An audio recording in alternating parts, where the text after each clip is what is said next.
Hello guys, myself Samiksha Agarwal. Welcome you to Code Freaks, a channel made for you, made by you. So let's now start today's the problem. The problem today we have to solve is prefix suffix string. So let's get into this problem. तो आज की जो ये problem है ना, उसके अंदर अपने को दो लिस्ट ऑफ स्ट्रिंग्स दे रखी होंगी, मतलब दो ऐसी लिस्ट दे रखी होंगी जिसके अंदर बहुत सारी स्ट्रिंग्स स्टोर्ड होंगी। अब अपने को बस इतना सा बताना है कि अपनी जो दूसरी लिस्ट है उसके अंदर कितनी ऐसी स्ट्रिंग्स हैं जो अपनी फर्स्ट लिस्ट की किसी भी स्ट्रिंग की प्रीफिक्स या फिर सफिक्स हो और अपने को उसी का काउंट रिटर्न कर देना है। यही अपना सिंपल सा क्वेश्चन है। तो अगर अपन इस क्वेश्चन को इसी एग्जाम्पल से देखें तो इस एग्जाम्पल में अपने को दोनों लिस्ट ये वाली दे रखी है और अपने को बताना है कि जो अपनी दूसरी लिस्ट है उसके अंदर कितनी ऐसी स्ट्रिंग्स है जो अपनी फर्स्ट लिस्ट की किसी भी स्ट्रिंग की प्रीफिक्स या फिर सफिक्स हो। तो अगर अपन अपनी फर्स्ट की स्ट्रिंग को देखें तो अपनी फर्स्ट स्ट्रिंग कैट है, तो अब अपन अपनी फर्स्ट लिस्ट की किसी भी स्ट्रिंग को देखते हैं कि क्या कोई सी भी ऐसी स्ट्रिंग है जिसका प्रीफिक्स या फिर सफिक्स कैट हो। तो अगर अपन अपनी फर्स्ट की स्ट्रिंग को देखें तो वो कैट है, मतलब ये दोनों स्ट्रिंग्स मैच कर रही है और जब भी दो स्ट्रिंग्स मैच कर रही होगी तो अपन ऐसा अस्यूम करेंगे कि अपनी ये वाली जो स्ट्रिंग है वो इस वाली स्ट्रिंग का प्रीफिक्स है। मतलब मैच करने के टाइम पे अपन ऐसा अज्यूम कर लेंगे कि अपनी ये वाली जो स्ट्रिंग है जो अपनी सेकंड लिस्ट में प्रेजेंट है वो इस वाली स्ट्रिंग का प्रीफिक्स है। तो अपने को एक ऐसी स्ट्रिंग मिल चुकी है जो अपनी फर्स्ट लिस्ट में किसी भी स्ट्रिंग की प्रीफिक्स है। सिमिलरली अगर अपन इस डॉग को देखें, मतलब अपनी सेकंड स्ट्रिंग को देखें, तो अगर अपन अपनी फर्स्ट लिस्ट की सेकंड स्ट्रिंग को देखेंगे तो उसका सफिक्स भी डॉग है। मतलब अपने को एक और ऐसी स्ट्रिंग मिल चुकी है जो अपनी प्रीफिक्स या फिर सफिक्स हो फर्स्ट लिस्ट में किसी भी स्ट्रिंग की। तो अपने को दो ऐसी स्ट्रिंग्स मिल चुकी है। अब अगर अपन रैट को देखें तो रैट जो है वो अपने फर्स्ट लिस्ट की किसी भी स्ट्रिंग में आ ही नहीं रहा है, तो वो प्रीफिक्स और सफिक्स होने की तो बात होती ही नहीं है। तो अपन क्या बोलेंगे कि अपने को सिर्फ ऐसी दो ही स्ट्रिंग्स मिली है जो फर्स्ट लिस्ट में किसी भी स्ट्रिंग की प्रीफिक्स या फिर सफिक्स हो और अपन टू ही रिटर्न कर देंगे और टू ही अपना आंसर है। मतलब अपन क्वेश्चन अच्छे से समझ चुके हैं। अब अपन देख लेते हैं कि अपन इसको सॉल्व कैसे करेंगे। तो इसको सॉल्व करना तो आपको बहुत ही सिंपल लग रहा होगा। आप क्या बोलोगे कि इसको सॉल्व करने के लिए अपन क्या करेंगे, अपन सबसे पहले ये वाली स्ट्रिंग देखेंगे कैट, फिर अपन अपनी फर्स्ट लिस्ट में ट्रेड करेंगे कि फर्स्ट लिस्ट में क्या कोई ऐसी स्ट्रिंग है जिसका प्रीफिक्स या फिर सफिक्स कैट हो। ठीक है, अगर मिला तो अपन अपने अकाउंट में प्लस प्लस करके 1 कर देंगे और नहीं तो 0 रहने देंगे। फिर सिमिलरली अपन डॉग के लिए करेंगे कि क्या फर्स्ट लिस्ट में ऐसी कोई भी स्ट्रिंग है, मतलब अपन सारी स्ट्रिंग्स को देखेंगे कि क्या कोई ऐसी स्ट्रिंग है जिसका प्रीफिक्स या फिर सफिक्स डॉग हो। अगर होगा तो अपन अपने अकाउंट में प्लस प्लस करके 2 कर देंगे। ठीक है, सिमिलरली अपन रैट के लिए भी देखेंगे तीनों स्ट्रिंग्स को, मतलब फर्स्ट लिस्ट की तीनों स्ट्रिंग्स को कि क्या कोई ऐसी स्ट्रिंग है जिसके अंदर प्रीफिक्स या फिर सफिक्स रैट प्रेजेंट हो। होगा तो ठीक है, नहीं तो अपन अपने काउंट को 0 रहने देंगे। ठीक है, लेकिन अगर अपन इस मेथड को इम्प्लीमेंट करते हैं तो अपनी टाइम कॉम्प्लेक्सिटी क्या होगी, अपनी टाइम कॉम्प्लेक्सिटी n² लगेगी जो कि बहुत ही ज़्यादा है। तो अपन ये वाला मेथड तो अपना नहीं सकते हैं। और अगर अपन मैप वाला मेथड भी अपनाएं कि अपन अपनी सारी जो फर्स्ट लिस्ट की स्ट्रिंग्स हैं उनके सारे प्रीफिक्स और सफिक्स को एक जगह पे स्टोर करवा लें और फिर वो जो प्रीफिक्स और सफिक्स होंगे उनको अपन कंपेयर करवाएं अपनी सेकंड लिस्ट के साथ में कि अपने प्रीफिक्स या फिर सफिक्स में से किसी में भी अपना कैट डॉग और रैट प्रेजेंट होगा तो अपन उनके लिए रिस्पेक्टिव काउंट्स को प्लस प्लस कर देंगे और नहीं तो नहीं करेंगे। ठीक है, तो अगर अपन ये वाला मेथड भी अपनाते हैं तो अपने को इस कैट एंड डॉग का और लॉयन का हर प्रीफिक्स और सफिक्स निकालना पड़ेगा। उसके लिए अपनी जो टाइम कॉम्प्लेक्सिटी होगी वो लगेगी O of log n log n. ठीक है, और फिर अपन इसके अंदर ट्रेड करेंगे, उसके अंदर एक और एडिशनल ओ ऑफ एन लगेगी, तो उसको तो छोड़ो लेकिन ये भी ओ ऑफ एन लॉग एन लग रही है।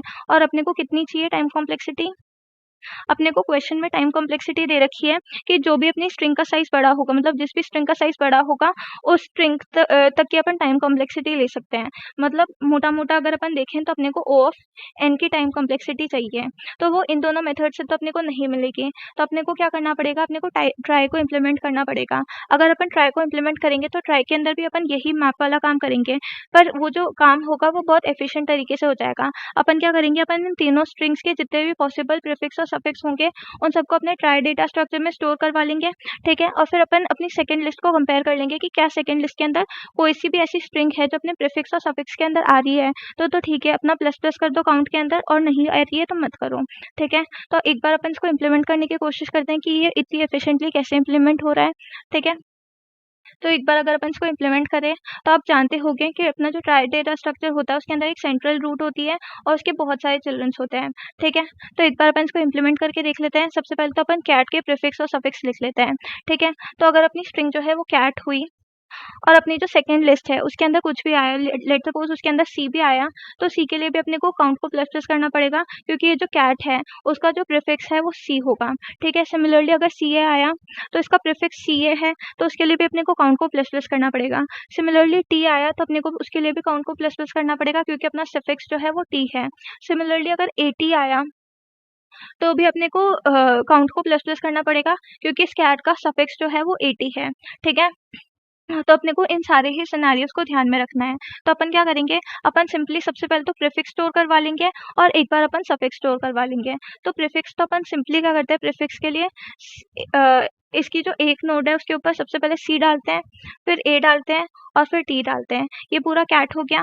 अब अगर अपना लेट सपोज सी आया तो अपन क्या करेंगे, इसका रूट देखेंगे, मतलब इस रूट का कोई भी चिल्ड्रन देखेंगे। अगर इस रूट का कोई भी चिल्ड्रन जो है वो सी आया, मतलब अपना क्या हो रहा है कि अपनी जो फर्स्ट लिस्ट है उसकी कोई भी ऐसी स्ट्रिंग रही होगी जो अपनी सी से चालू हो रही है, ठीक है। तो उस केस में अपन काउंट को प्लस प्लस कर लेंगे कि अपनी किसी भी स्ट्रिंग का जो प्रीफिक्स है वो सी है। सिमिलरली सी ए के लिए अपन क्या देखेंगे कि सबसे पहला चिल्ड्रन सी है और सी का जो चाइल्ड है वो ए होना चाहिए। मतलब सी और ए एक साथ हुए तो वो क्या डिनोट करेंगे कि अपनी कोई तो ऐसी स्ट्रिंग रही होगी जो सी से चालू हो रही थी और सी के बाद उसके अंदर ए आ रहा था, ठीक है। तो उस केस में अपने को सी ए भी जो अपना प्रीफिक्स है वो मिल जाएगा, ठीक है। अब अपन सफिक्स कैसे स्टोर करेंगे, अपन सिंपली स्ट्रिंग को रिवर्स करके स्टोर कर लेंगे। मतलब इधर टी आएगा, टी के बाद ए आएगा और ए के बाद सी आएगा। अब आप इस केस में सोच रहे होंगे कि अपना टी तो ठीक है, अपने को इसका जो चिल्ड्रन है उसको कंपेयर करने से मिल जाएगा कि इधर टी आ रहा था, ठीक है, तो टी अपना सफिक्स है, ठीक है। लेकिन अगर अपन अपना 80 आया तो अपन क्या करेंगे, ठीक है। 80 वाला केस के लिए आप सोच रहे होंगे कि इधर कोई भी चिल्ड्रन ऐसा नहीं है जो ए से चालू हो रहा हो, तो अपन इस केस में क्या करेंगे, तो इस केस में अपन क्या करेंगे, अपन इस 80 को रिवर्स कर लेंगे। 80 को रिवर्स करेंगे तो ये क्या होगा, टी ए होगा, ठीक है। तो अपन अब इस टी ए को फाइंड कर लेंगे कि क्या अपना कहीं पे भी टी ए आ रहा है तो क्या, तो अपना ये वाला जो चाइल्ड है वो टी है और इसका चाइल्ड ए है, मतलब अपना टी ए आ रहा है और टी ए का ऑपोजिट मतलब 80 जो है वो अपना एक सफिक्स होगा, तो इसके लिए भी अपन काउंट को प्लस प्लस कर लेंगे।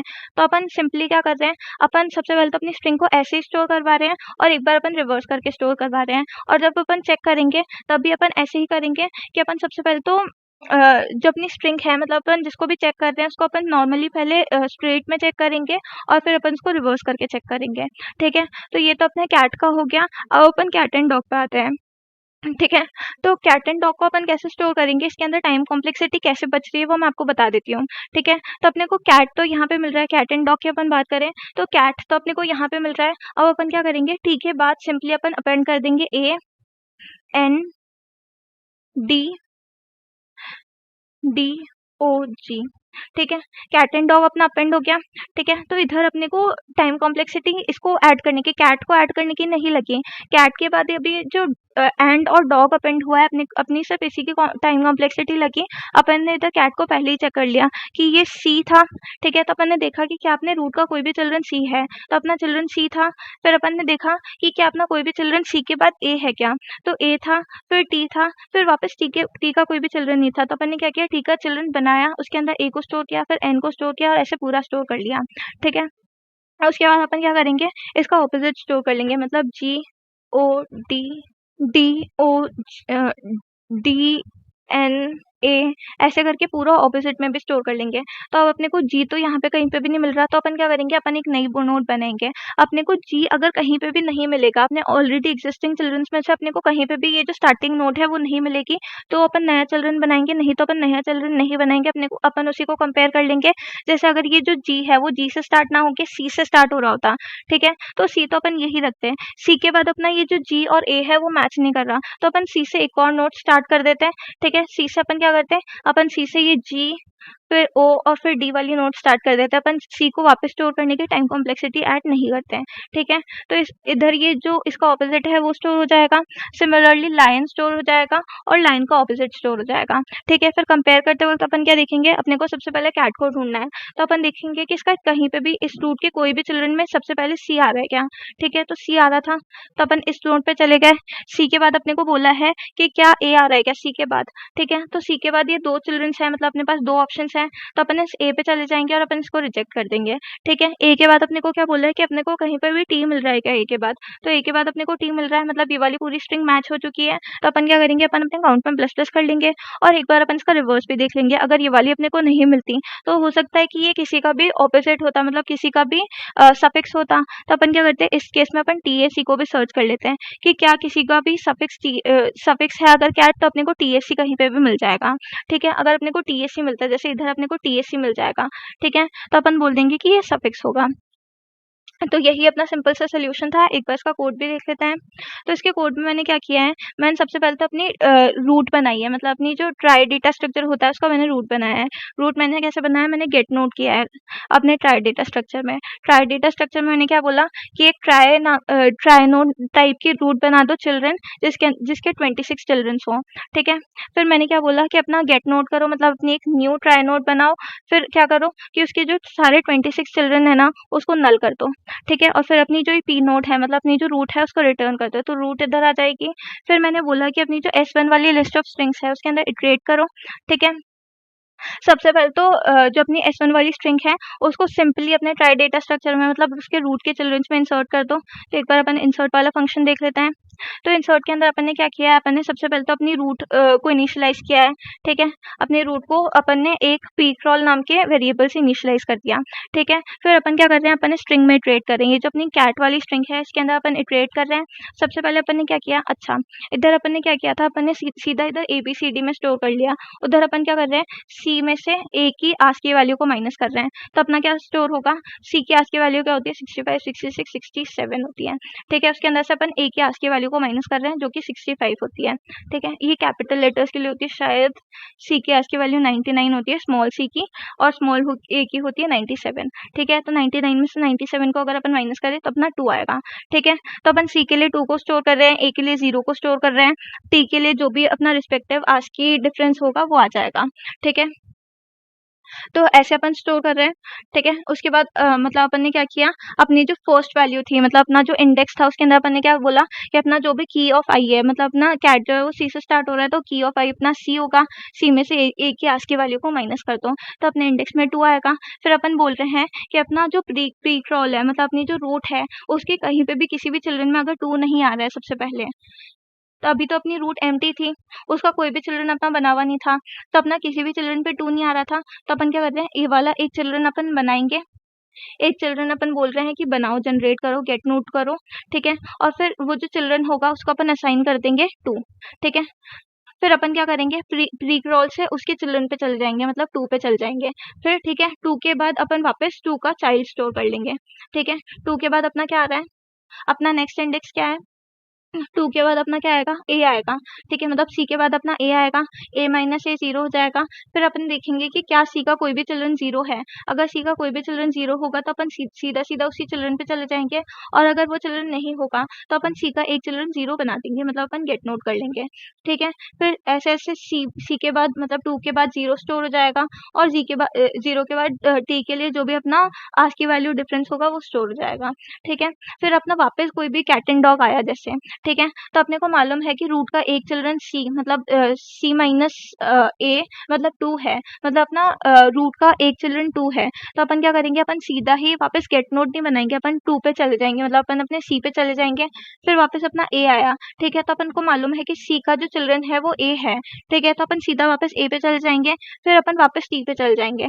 टी के बाद अपने को मालूम है कि टी का कोई भी चिल्ड्रन नहीं है, तो एंड का ये जो ए है इसके लिए टी का कोई भी चिल्ड्रन नहीं है। तो अपन क्या बोलेंगे, उस केस में अपन चेक करेंगे कि क्या टी का कोई भी चिल्ड्रन 0 है। तो 0 मतलब ए कोई भी चिल्ड्रन नहीं है, तो अपन क्या करेंगे, उसके लिए गेट नोट करेंगे, अपन एक और चिल्ड्रन बना देंगे टी का, ठीक है। ऐसे अपन इंसर्ट करेंगे।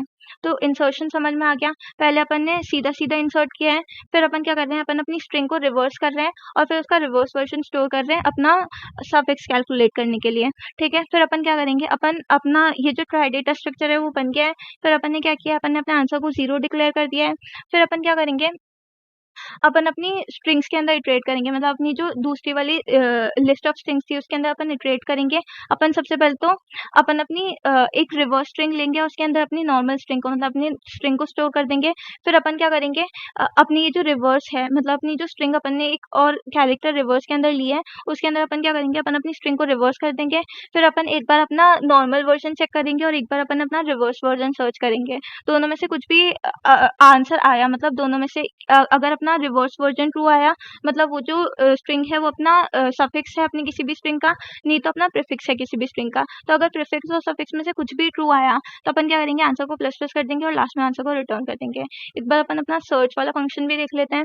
तो सर्च के अंदर क्या कर रहे हैं, अपन फिर भी एक क्या कहते हैं, एक ट्राई नोट नाम का वेरिएबल बना रहे हैं, उसके अंदर अपनी रूट को स्टोर कर रहे हैं। फिर अपन क्या बोल रहे हैं, कि अपनी पूरी स्ट्रिंग में इटरेट करो। सबसे पहले देखो कि अपना फर्स्ट लेटर क्या है अपनी स्ट्रिंग का, ठीक है। तो अपन ने अपना फर्स्ट लेटर देखा, उसको अपन ने ए की आस्की वैल्यू के साथ में माइनस किया है, ठीक है, ताकि अपना आस्की डिफरेंस आ जाए। फिर अपना आस्की डिफरेंस को अपन ने सर्च किया कि क्या प्री क्रॉल का मतलब रूट का कोई भी चिल्ड्रन अपना वो आस्की डिफरेंस है क्या। अगर आस्की डिफरेंस हुआ तो अपन क्या करेंगे, उसके ऊपर चले जाएंगे, फिर अपन अपने नेक्स्ट वैल्यू को देखेंगे। और अगर ऐसा हुआ कि अपने को वो आस्की डिफरेंस मतलब वो कैरेक्टर कहीं पे भी मिला ही नहीं, मतलब अपने रूट का कोई भी चिल्ड्रन वो कैरेक्टर नहीं है, तो अपन क्या करेंगे, अपन रिटर्न फॉल्स कर देंगे। यही अपना सिंपल सा सोल्यूशन था। एक बार सबमिट करके देखते हैं।